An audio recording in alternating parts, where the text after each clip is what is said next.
ఒకసారి డైమెన్షన్స్ తీసుకుంటే, డైమెన్షన్ తీసుకోండి. Master bedroom, children bedroom. యూజువల్‌గా మాస్టర్ బెడ్‌రూమ్ కంటే చిల్డ్రన్ బెడ్‌రూమ్ చిన్నగా ఉండాలి కొంచెం.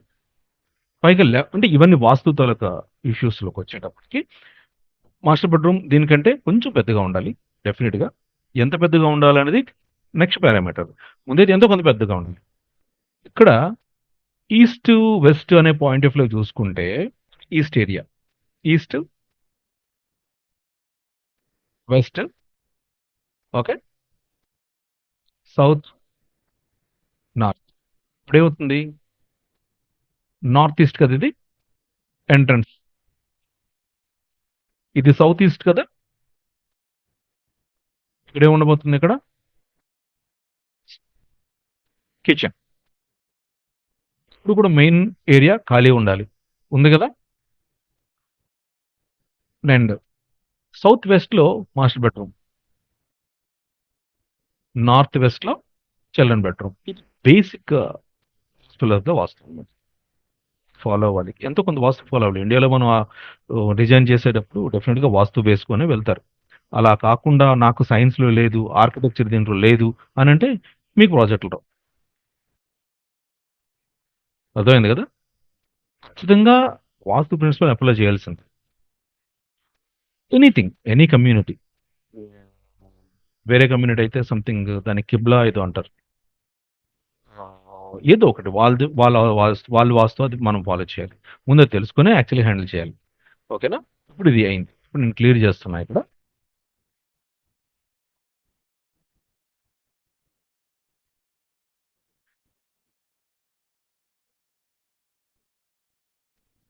ఇలా చూసుకోండి ఒక్కొక్కటి.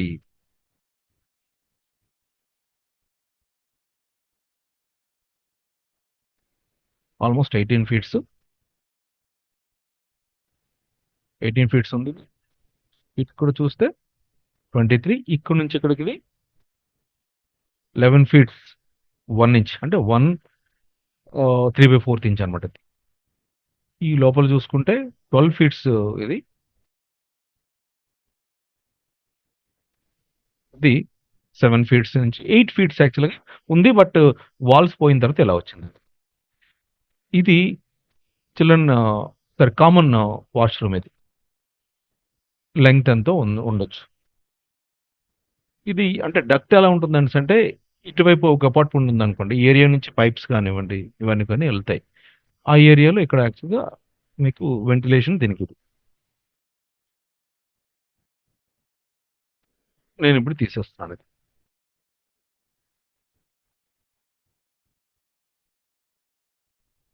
ఒక ఇంపార్టెంట్ ఇష్యూ ఏది అంటే సారీ ఇంపార్టెంట్ ఇష్యూ ఏది అంటే ఈ ఫేజ్ ఏంది? వాల్స్ పైకి లేపడం. వాల్స్ని పైకి లేపడం. వాల్స్ పైకి లేపుతున్నాం అంటే ఎక్కడ చెప్తారా ఇదా వేరే పద్ధత అని పక్కన పెడతాం. మన కంఫర్టబిలిటీస్ అనేవి మనకి ఒక ఎక్స్పీరియన్స్తో వస్తాయి. ఎలా వాల్స్ని మనం డివైడ్ చేయాలి అని. మాక్సిమం మీరు చూస్తే ఎంటైర్ వాల్స్ని ఒక యూనిట్గా అప్ చేసేస్తారు. ఇక్కడ నాకు వచ్చిన ప్రాబ్లం అంటే నాకు వచ్చిన ప్రాబ్లం అనేది మీకు పెడుతున్నాను. ఏంటంటే రెండర్ చేసేటప్పుడు చిన్న చిన్న రూమ్స్ రెండర్ చేయాలని అంటే నేను బ్యాక్ వెళ్తే ఏమవుతుంది అంటే ఈ వాల్స్ అడ్జస్ట్ నేను నాకు కావాల్సిన వ్యూని నేను రెండర్ చేసుకోలేను నేను. దీనివల్ల నాకు చాలా ప్రాబ్లం వచ్చేది. సో అందుకని సొల్యూషన్ నేనే వెతుకున్నానంటే ప్రతి వాల్ని నేను ఒక సెపరేట్ గ్రూప్గా చేసుకున్నాను. నేను ప్రతి వాల్ని ఒక సెపరేట్ గ్రూప్గా చేసుకున్నాను. ఎప్పుడైనా మీరు ఇక్కడ ఇదే ఉంది, ఈ కిచెన్ ఉంది. ఈ కిచెన్ ఏరియాని నేను చేసేటప్పుడు ఇప్పుడు కిచెన్ ఉంది ఇక్కడ. ఈ కిచెన్ నేను ఒక కెమెరా ఇక్కడ పెట్టాను. నేను పెట్టేటప్పుడు ఈ వాల్ చాలా చిన్న స్పేస్ కదా, ఇది అడ్డేస్తుంది. ఇది అప్పుడు ఈ కిచెన్ వ్యూ నాకు కనిపించదు. అదే ఇది లేదనేసి అనుకోండి ఏమవచ్చు, మీరు కెమెరా ఇంతవరకు తీసుకెళ్ళచ్చు. ఓకే, ప్రాపర్గా మీకు అది కనిపిస్తుంది. సో ఈ విషయాన్ని గుర్తుంచేసుకోండి.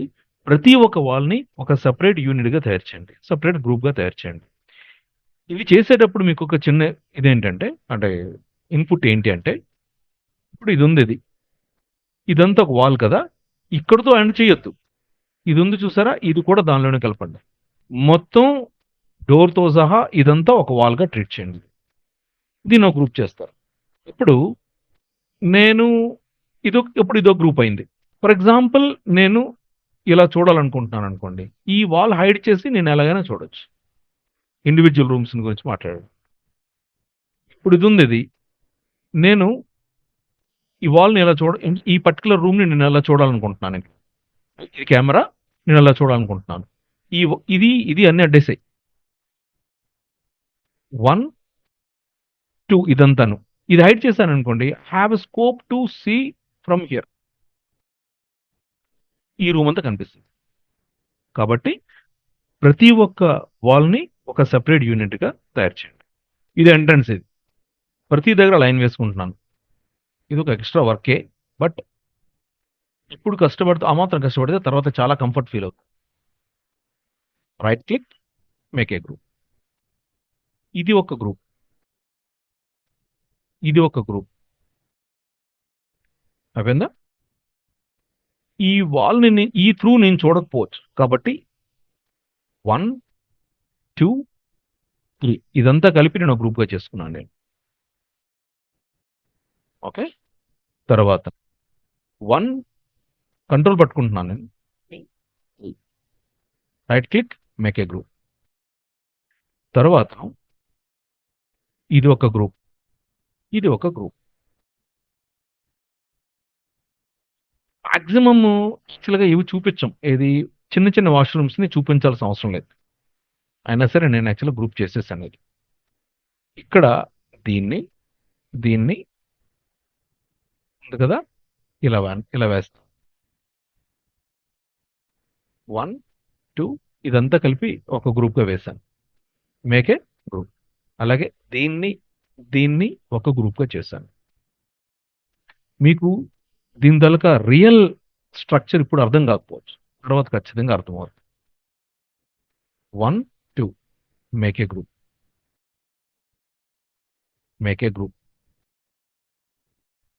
సో ఇప్పుడు ఏమైంది? ఇంటర్నల్ వాల్స్ అనేవి కూడా చేసేసాం. ఇప్పుడు ఎక్స్టర్నల్ వాల్స్‌లోకి వద్దాం. 1, 2 ఇది కూడా చేసేస్తున్నాను. Make a group. ఇక్కడ మేక్ ఏ గ్రూప్. సో ఇక్కడ మీకు ఒక వెంటిలేషన్ రావచ్చు. As of now I am going to ignoring this. ఎందుకంటే వాష్‌రూమ్ చేయనని చెప్తున్నాను కదా! Right click, make a group. And this is the group. ఇప్పుడు ఉందా? ఫ్లోర్ అంతా కలిపి ఒక గ్రూప్ చేశాను. ఒక విషయం వెరీ కన్ఫర్మ్‌గా ఉండండి. ఏ ఒక్కడు కూడాను గ్రూప్‌లో లేకుండా ఉండకూడదు. ప్రతిదీ గ్రూప్‌లో ఉండాలి. ఏదైనా ఒకటి గ్రూప్‌లో లేకుండా ఉందనేసనుకోండి, దాన్ని ఎక్స్‌క్లూడ్ చేసిన తర్వాత పైన ఏవైనా మనం ఫ్లోర్స్ గాని, స్లాబ్స్ గాని వేసేటప్పుడు ఒక రాంగ్ రిజల్ట్స్ వచ్చే అవకాశం ఉంది. అయిపోయిందా? ఇప్పుడు మొత్తం అయిపోయింది కదా ఇప్పుడు? రైట్. పర్ఫెక్ట్ ఉంది కదా! ప్రస్తుతానికి ఇది నేను బయట పెడుతున్నాను. డిలీట్ చేస్తున్నాను. అవసరం లేదు ఇది. లేదా దాన్ని ఒక గ్రూప్ చేసి పెట్టుకున్నాను అవసరంలో. మేక్ ఏ గ్రూప్ చెప్పాను. ఇప్పుడు వీటన్నిటిని నేను హైడ్ చేస్తే, వీటన్నిటిని నేను హైడ్ చేసిన తర్వాత మీకొక విషయం చూడండి. ఏదంటే ఔట్‌లైనర్ ఒకటుంటది. ఇక్కడ హైడ్ చేసిన తర్వాత ఇక్కడేం కనిపించట్లేదు. గ్రూప్స్ అన్నీ హైడ్ చేసిన తర్వాత ఇక్కడుందా? ఈ గ్రూప్స్ అన్నీ హైడ్ చేసిన తర్వాత హైడ్ అని చెప్పాం. ఇదొకటుంది చూసారా? ఇది గ్రూప్‌లో లేదు. ఇప్పుడు అర్థమైంది కదా! గ్రూప్‌లో ఒకటి లేదు. ఇదిగో ఇది. మేక్ ఏ ఓకేనా? రైట్. ఇది రాంగ్. సరిపోయిందా? ఇది యాక్చువల్‌గా హౌస్. ఆ ఏరియా నేను ఇగ్నోర్ చేస్తాను. అక్కడ వర్క్ చేయట్లేదు కాబట్టి. వీటన్నిటిని సెలెక్ట్ చేసి రైట్ క్లిక్ చెప్పి హైడ్ చెప్పాను. ఏం లేదు కదా ఇప్పుడు? అంటే ఏమీ లేదనేసంటే నాన్ గ్రూప్‌లో ఉండే కంటెంట్ ఏది లేదు. రైట్. కరెక్ట్.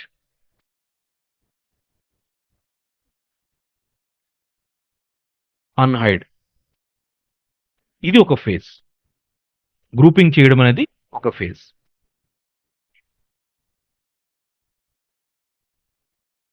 నెక్స్ట్ దీంట్లో ఏం నేర్చుకుంటాం అంటే వాల్స్.